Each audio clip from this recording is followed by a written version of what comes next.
All right, let's talk about mindfulness. Today, we're going to demystify it. We're going to take it from this kind of abstract idea and turn it into a real, practical toolkit that you can actually use to find some calm right in the middle of all the chaos. So let's dive in. So, let me ask you something. Does this sound familiar?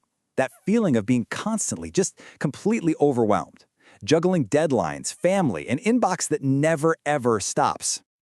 Yeah, if that hits home, trust me, you are so not alone. In this crazy modern world, that constant low-grade hum of stress, well, it's become a pretty unwelcome companion for most of us. And here's the thing. The reason we feel this way is pretty simple, actually. It's like our body's ancient fight-or-flight alarm system is just stuck in the on position. But, and this is the good news, there is an off switch, and we're about to find it together. So first up, let's talk about this modern stress epidemic. Because to find that off switch, you kind of got to understand the wiring first, right?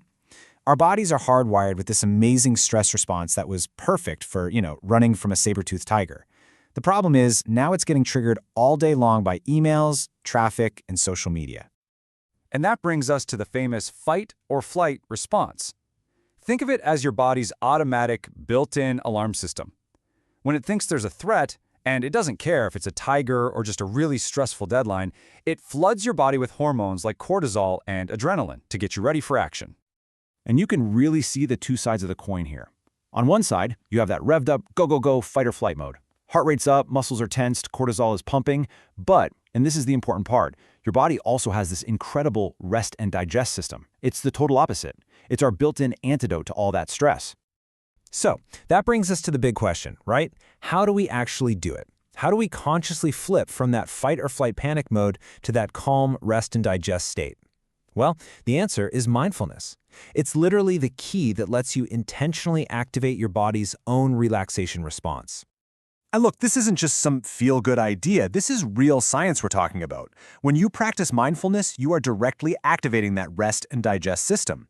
It actually chills out the amygdala, that's your brain's little alarm center, and it strengthens your prefrontal cortex, which is the part that helps you stay logical and regulated. It's pretty amazing, and with consistent practice, it can even change your brain for the better long-term. Okay, enough theory. Let's get to the good stuff. It's time to open up our mindfulness toolkit. I'm going to walk you through 3 super simple but really, really powerful techniques you can use anytime, anywhere to find that off switch.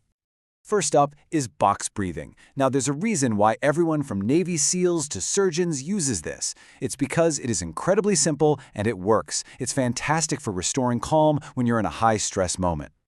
And it's so easy to remember because it's all about the number 4. You just breathe in through your nose for a count of 4. Hold it for 4. Breathe out through your mouth for 4. And hold at the bottom for 4. That's it. That simple rhythmic pattern sends a powerful signal to your nervous system that says, hey, we're safe. We can calm down. You know what? Let's just try one cycle together. Right now. Why not? So wherever you are, just get comfortable for a second. Okay, ready? Let's go. Breathe in through your nose, 2, 3, 4. Now gently hold your breath, 2, 3, 4. And now a long, slow exhale through your mouth, 2, 3, 4.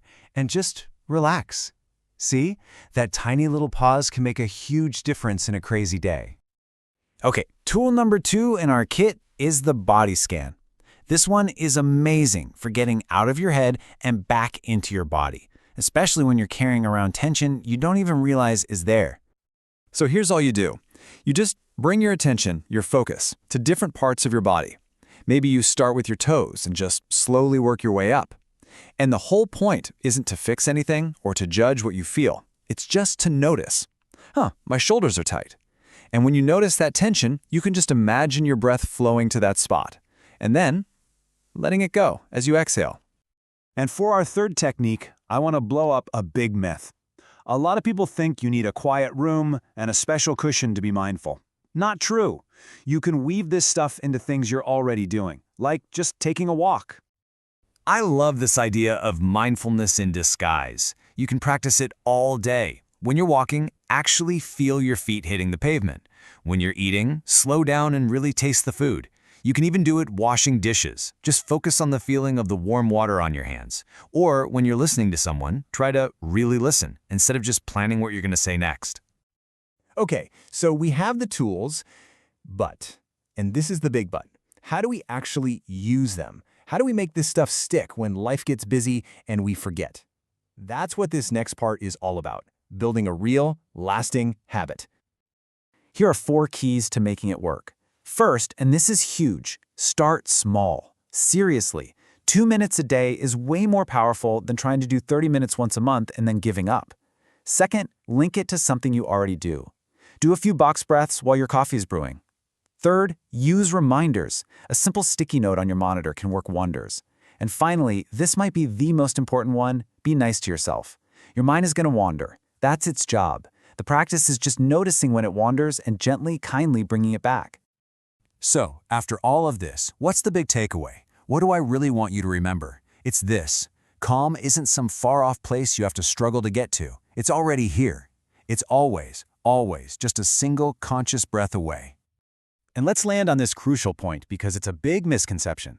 Mindfulness is not about emptying your mind. That's impossible. It's not about stopping your thoughts. It's about changing your relationship with them. It's about learning to watch them come and go, like clouds in the sky, without getting swept away by the storm. So I'm going to leave you with a question to chew on. What if that calm you're looking for isn't something you have to go out and find at all? What if it's something that's already inside you, and all you have to do is learn how to return to it?